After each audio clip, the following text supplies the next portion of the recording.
le casse de la BCEAO. Quels sont les effets de cet événement sur notre démocratie? Restez avec nous pour le découvrir et pour en parler, nous avons l'honneur d'accueillir M. Philippe-Henri Tablé, ancien gouverneur de la Banque centrale des États de l'Afrique de l'Ouest. Est-ce que c'est parce que vous appelez Tablé? Est-ce que c'est parce que vous venez de Gagnois comme lui que vous avez été choisi à la tête de cette institution? Ce serait une grave insulte au président Laurent Gbagbo que de dire qu'il m'a nommé parce que je viens d'une région donnée de la Côte d'Ivoire.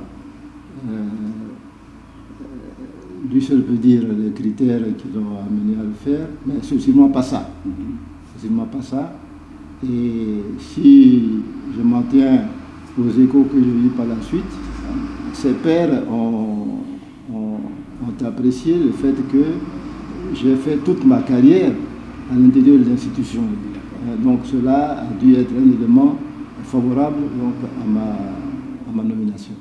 Alors, votre départ de la tête de la Banque centrale a-t-il été un acte délibéré, un acte de votre propre chef, ou vous a-t-on poussé à la démission? Officiellement, j'ai demandé à partir et eux, ils ont accepté avec enthousiasme parce que je ne faisais plus tellement leur affaire.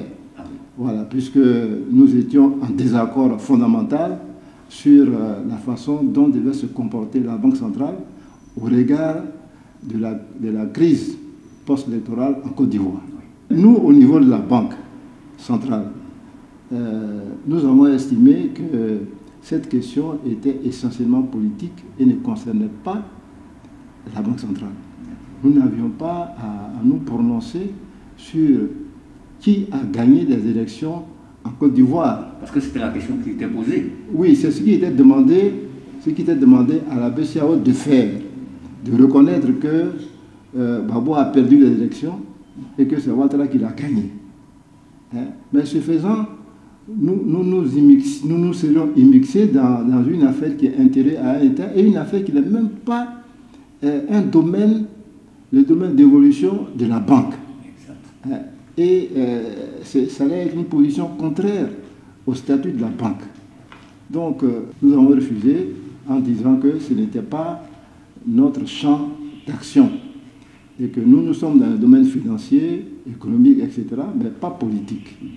Et c'est pour ça que nous n'avons pas accepté, comme on nous le demandait, de faire un communiqué pour reconnaître le gouvernement du Golfe. Alors, revenons, si vous le permettez, monsieur le gouverneur, sur un événement tragique, le casse ou le braquage, pour certains, de la BCEAO en 2010. Que s'est-il passé exactement durant le casse de la BCEAO? La Banque centrale a-t-elle été réellement braquée? En réalité, il n'y a pas eu de casse.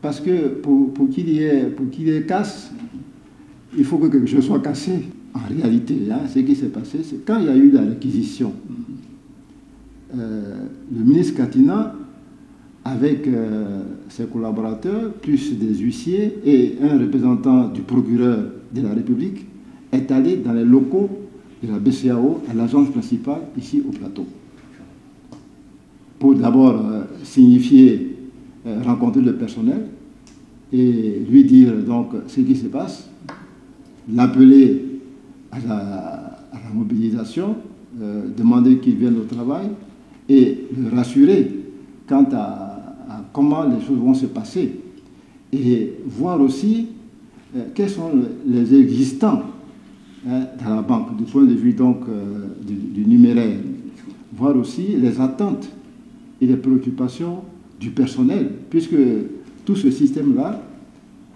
passait maintenant sous le contrôle de l'État de Côte d'Ivoire. Donc il fallait voir de quoi on hérite. Voilà. Et c'est pour cela que le ministre donc, Katina est allé, il a rencontré le personnel. Et puis après il est parti. Donc le ministre Katina n'est pas entré dans les bureaux et encore moins au caveau.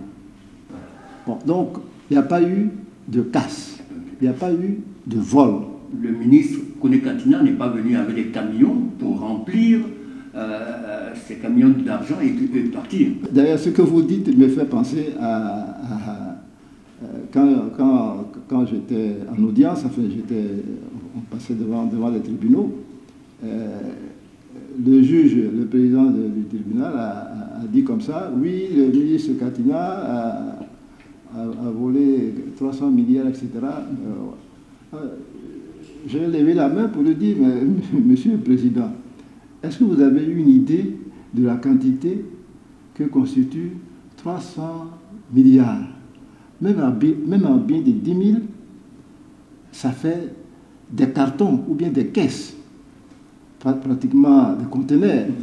Alors, comment le ministre Katina, qui pour sauver sa vie a fui en passant par Noé, etc., et quelquefois en pirogue, pouvait donc avoir toutes ces caisses d'argent sur sa pirogue en train de pagailler pour sortir donc du danger? Non. C'est pour dire qu'effectivement, le casse n'a pas existé. C'est pas vrai. C'est pas vrai, et c'est ça qui est dommage, parce que pour un pays comme la Côte d'Ivoire, il ne faut pas que la politique se fasse sur des mensonges. C'est ça. Les autorités de la BCEAO, en agissant ainsi, est-ce que ce n'était pas une sanction qui était appliquée à la Côte d'Ivoire? C'était au plan économique. Asphyxier l'État de Côte d'Ivoire. Oui, effectivement. C'est-à-dire ça rentrait dans un plan commun, cette fois-ci réel. Hein. Ça rentrait donc dans ce plan-là de liquider le président Gbagbo, de le mettre, j'allais dire, entre guillemets, hors d'état de nuire, hein, selon eux. Alors, ils ont tenté de le faire de différentes manières, parce que l'éliminer, le mot éliminer contient... Sinon vitrifier, comme disait Sarkozy. Voilà, hein, donc, si on veut éliminer, on peut tuer en éliminant, on peut écarter, on peut museler, etc. Mais enfin, faire en sorte qu'il ne soit plus gênant pour qui que ce soit, hein, dans leur camp. C'était ça. Alors, on n'a pas réussi à le tuer. C'était dans le sous-sol où on était, les bombardements ont eu lieu, etc. Il y a eu beaucoup de choses qui ont été faites pour pouvoir l'éliminer. Même à son arrestation, le président a eu beaucoup de courage. Bon. Mais vous aussi, vous avez eu beaucoup de courage parce que vous étiez au bunker aussi. Comment ça s'est passé? Non, il n'y a pas de bunker. Il n'y a pas de bunker. Il n'y a pas de bunker, parce que quand on dit bunker, c'est un sous-sol. C'est un terme militaire qui veut dire que c'est fortifié, il y a des lucarnes, il y a des fortifications, il y a des canaux, etc. Bon. Mais c'est un sous-sol comme on en trouve dans toutes les maisons. D'accord. Alors, nous comprenons mieux les circonstances, mais quelles ont été les répercussions immédiates sur le paysage politique de la Côte d'Ivoire, parlant du casse? J'insiste qu'il n'y a pas eu de casse parce que c'est important, c'est sur tout ça que repose l'éviction du nom du président Gbagbo de la liste électorale. Donc il est important d'insister sur la question. Il n'y a pas eu de casse et c'est ça qui est dommage. Alors, je dis ça parce que la Banque centrale, qui est censée être la victime, la BCEAO, n'a jamais porté plainte. Jamais. Jamais. Et vous êtes bien placé pour le dire. Oui. Et puis bon, tout le personnel qui était là, quand la réquisition a eu lieu, hein, ce n'étaient pas tous des amis du président Gbagbo. Il y avait de tout dedans. Donc quelqu'un au moins peut se porter témoin pour dire que oui, j'ai vu Katina traînant une caisse de billets et le mettant dans un camion. Mais rien de tout ça. Un genre de coup monté, pour pouvoir donc éliminer, comme j'ai dit, le président. Alors, c'est des faits, hein, c'est des faits. Et un autre élément qu'il faut souligner, c'est que quand, après le 11 avril, les personnes qui dirigeaient l'agence, la BCEAO Côte d'Ivoire, ont été virées et on les a remplacées par d'autres personnes et qui ont donc pris la place. Et le siège, pour prouver que l'argent avait été pris, puisque selon eux, l'argent avait été pris, donc pour prouver ça, ont commis un audit interne. L'audit interne n'a rien révélé. Donc, selon l'audit interne, rien n'a été volé. On n'en était pas sûr. On va donc commettre un cabinet d'audit de renommée internationale, dont je ne dirai pas le nom, qui est donc commis et qui fait l'audit. Rien.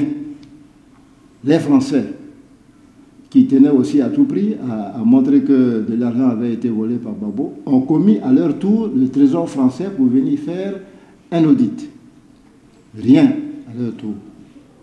Et tout ça se retrouve dans les livres, dans les rapports financiers de fin d'année de la banque de 2011, où on n'a aucune trace, mais je dis bien aucune trace d'un vol quelconque de ce montant et de tout autre montant qui aurait été pris par qui que ce soit. Rien. Donc c'est celui du faux. Et jusqu'à présent, moi je reçois en tant qu'ancien gouverneur, je reçois le rapport financier, le rapport annuel de la Banque centrale de la BCEAO. Rien. Jusqu'à présent, 2011, 2012, 2013, jusqu'en 2024 que je viens de recevoir, il n'y a aucune trace de cela. Donc, c'est vraiment...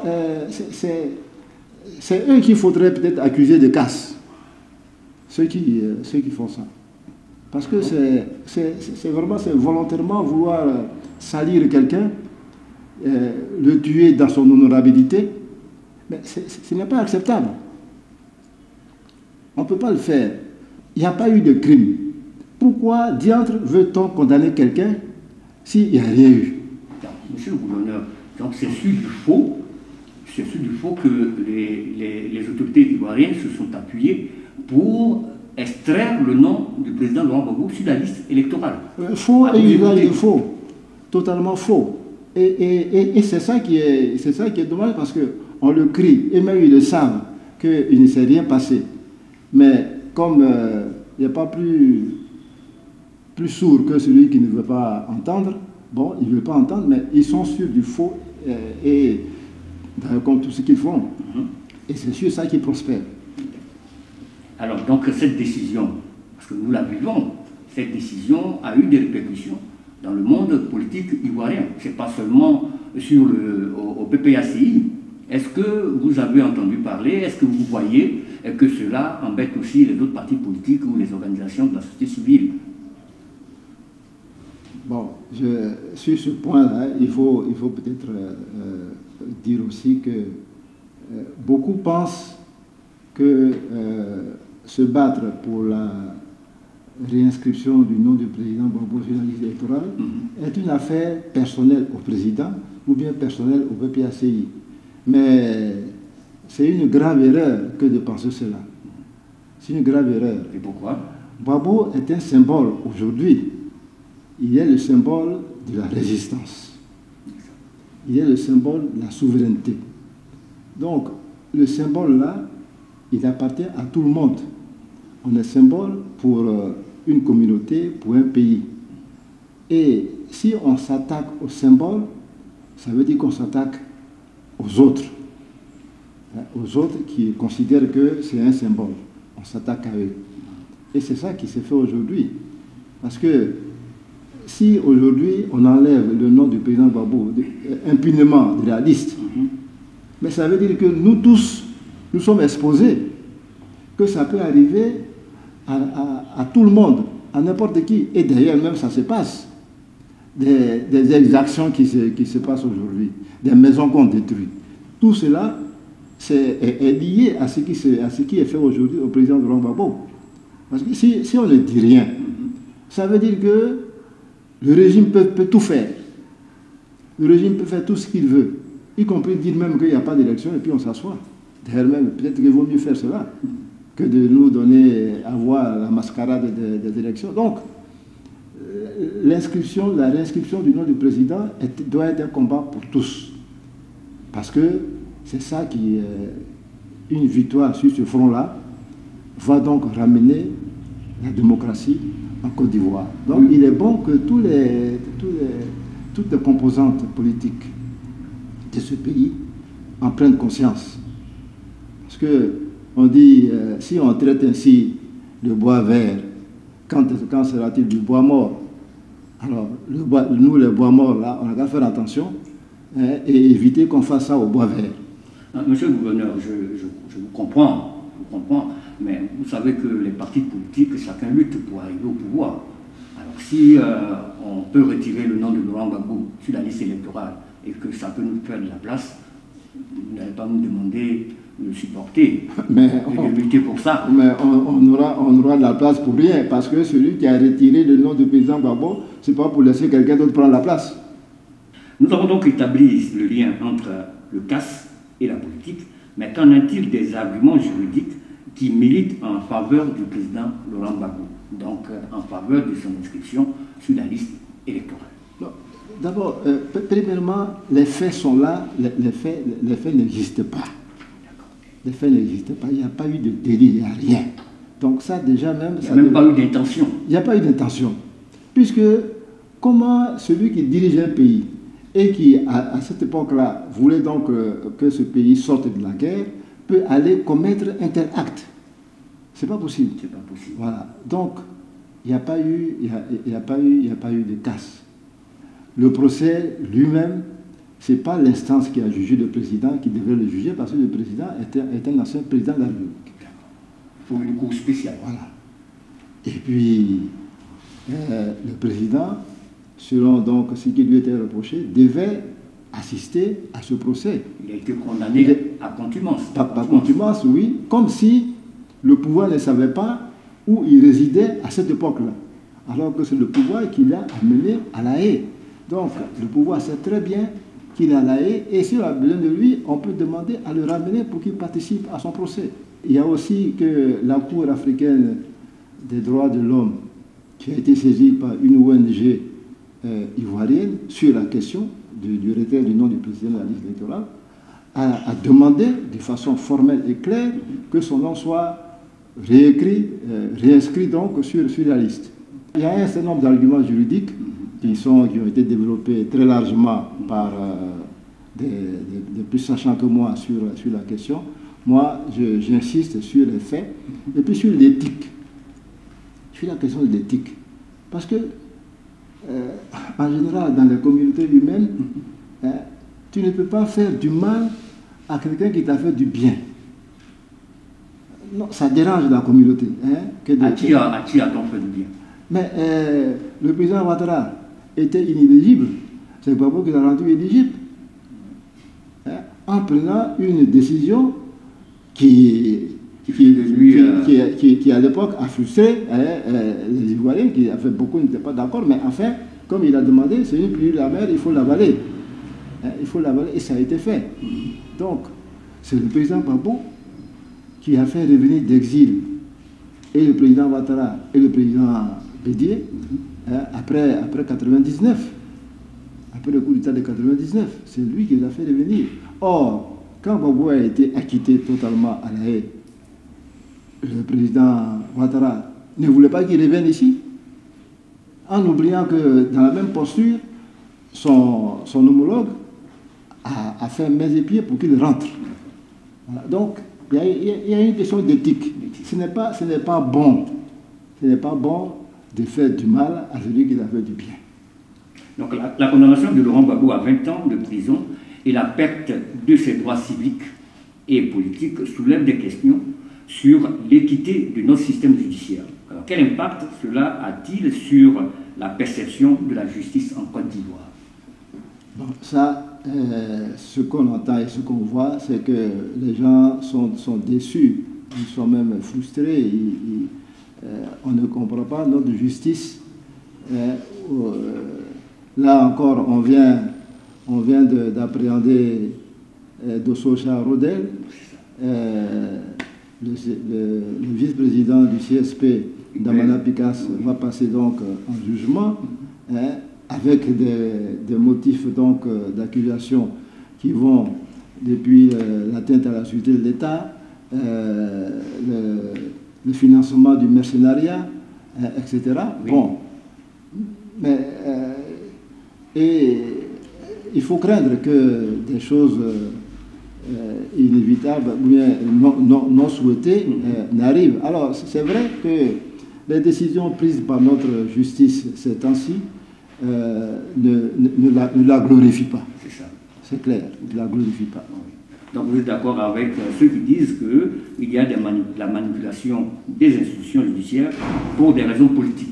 Vous pensez que cette perception nuit à la légitimité des autorités en place en Côte d'Ivoire? L'autorité d'un chef repose sur des règles aussi. Hein? Alors, si l'autorité elle-même bafoue les règles, à ce moment-là, la grande masse à qui donc ces règles s'appliquent aussi peut voir la chose autrement et peut prendre des positions qui sont peut-être qui seront des positions qui ne sont pas de nature à faire en sorte que la paix règne dans cette communauté. Je m'en voudrais si je ne vous posais pas cette question avant de nous séparer. Alors, envisagez-vous que la création d'une monnaie africaine pourrait contribuer à stabiliser la situation économique dans le contexte actuel? Quand je dis ça, je pense à l'AES, qui sont déjà revenus. On nous dit que bientôt une monnaie va sortir. Est-ce que cette monnaie est viable? Est-ce qu'il est bon de penser qu'un jour, les pays africains pourraient battre monnaie, leur propre monnaie? D'abord, je pense que au plan le PPACI adhère à la mise en place d'une monnaie communautaire, oui. Hein, mais souveraine.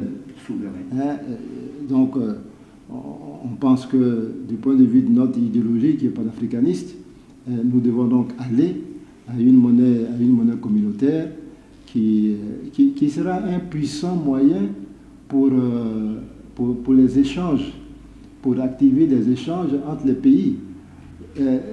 Essayez d'imaginer que toute l'Afrique de l'Ouest, ou bien même toute l'Afrique, on a une même monnaie, qu'on va appeler bêta, par exemple. Bon, ça veut dire qu'avec mes bêtas en poche, je me lève, je vais au Burkina, je me lève, je vais en Libye, je me lève, je vais partout.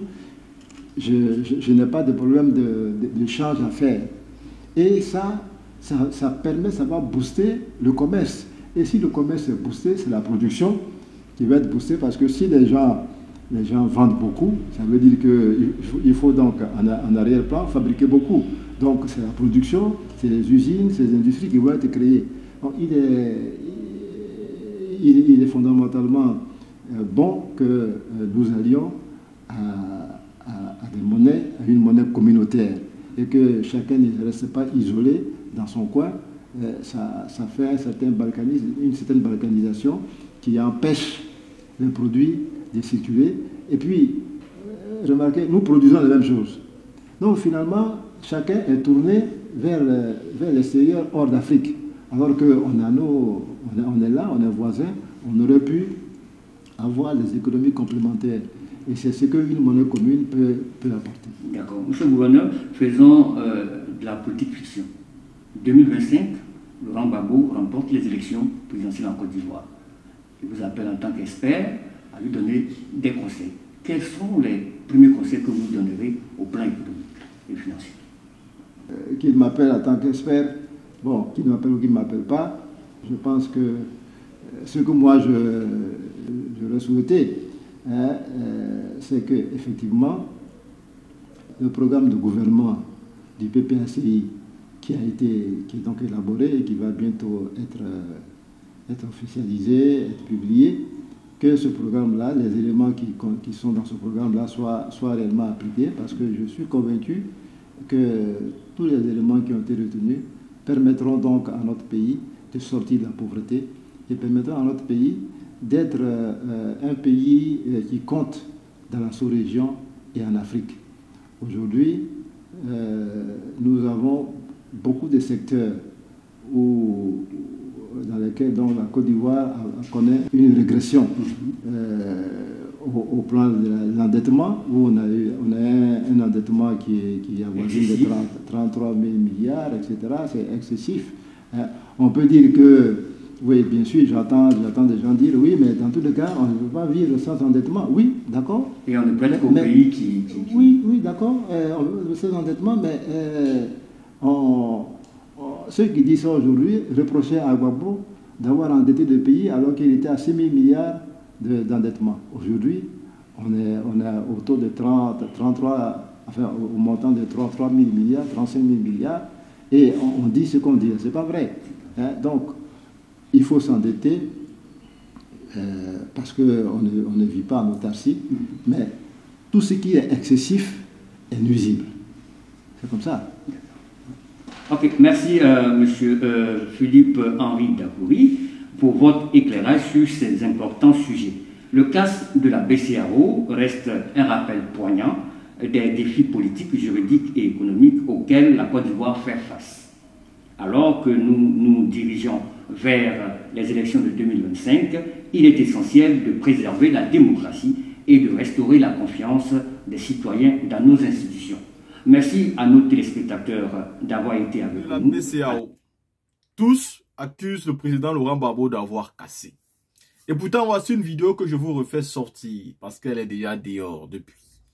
Dont les plus attentifs ont pu la voir soit sur les réseaux sociaux, soit à la télévision, mais vous avez vu que le gouverneur de la BCEAO d'alors, interviewé sur PPACI TV, a donné des révélations claires. La BCEAO n'a jamais été cassée. Mais qui de mieux que le gouverneur de la BCEAO pour témoigner? Qui de mieux? Parce que c'est lui, gouverneur de la BCEAO en 2010, c'est lui qui peut mieux nous expliquer si oui ou non il y a eu casse. Et s'il y a eu casse par qui? Et quelles sont les enquêtes qui ont été ouvertes à cela? Mais s'il y a eu casse, c'est en 2004. Et ce n'était pas à la BCEAO d'Abidjan. On connaît où les casses ont eu lieu. Et quand la BCEAO est partie sur le terrain, ils ont trouvé des militaires de la FRC qui travaillaient à l'époque pour la rébellion d'Alassane Ouattara. C'est eux donc qui interdisaient, n'est-ce pas, les employés de la BCEAO d'entrer dans la société. Et ces employés étaient restés devant la BCEAO de, je crois, 8h à 17h, sans pouvoir entrer à cause de ces rebelles armés qui les empêchaient d'entrer. Ça, ce sont les événements de 2004. Pourquoi M. Ouattara impose donc un banditisme, un vol à main armée, un braquage du plus haut vol, du plus haut niveau au président Laurent Gbagbo? Surtout qu'il dit qu'on a dérobé 300 milliards. Et vous l'avez écouté. Parlons, soyons sérieux. Qui peut se déplacer avec 300 milliards aussi facilement? Et en un claquement de doigts. Vous ne pouvez pas. Parce que ça vous ferait des conteneurs de billets. C'est énormément cet argent. Si vous devez le prendre en espèces, alors on doit pouvoir le retrouver. C'est donc passé où? Voyez-vous, les gens d'en face n'ont absolument rien à reprocher. Et comme ils n'ont rien à reprocher, ce qu'ils trouvent de mieux à faire, c'est d'exclure le président Laurent Gbagbo en sortant une accusation fallacieuse. Pour moi, si c'était même accepté, je dirais que vraiment le PPACI s'est vraiment fait traiter comme un enfant. Parce que c'est une accusation que on peut coller à une personne, c'est-à-dire à un anonyme. Et on se dit, ah, ça peut passer sans problème. Mais quand même, vous ne collez pas ce genre d'accusation au président Laurent Gbagbo. C'est quand même une haute personnalité. C'est quelqu'un qui est connu.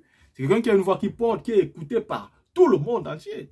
Vous ne pouvez pas coller celui de telle accusation et penser que ça va passer comme si de rien n'était.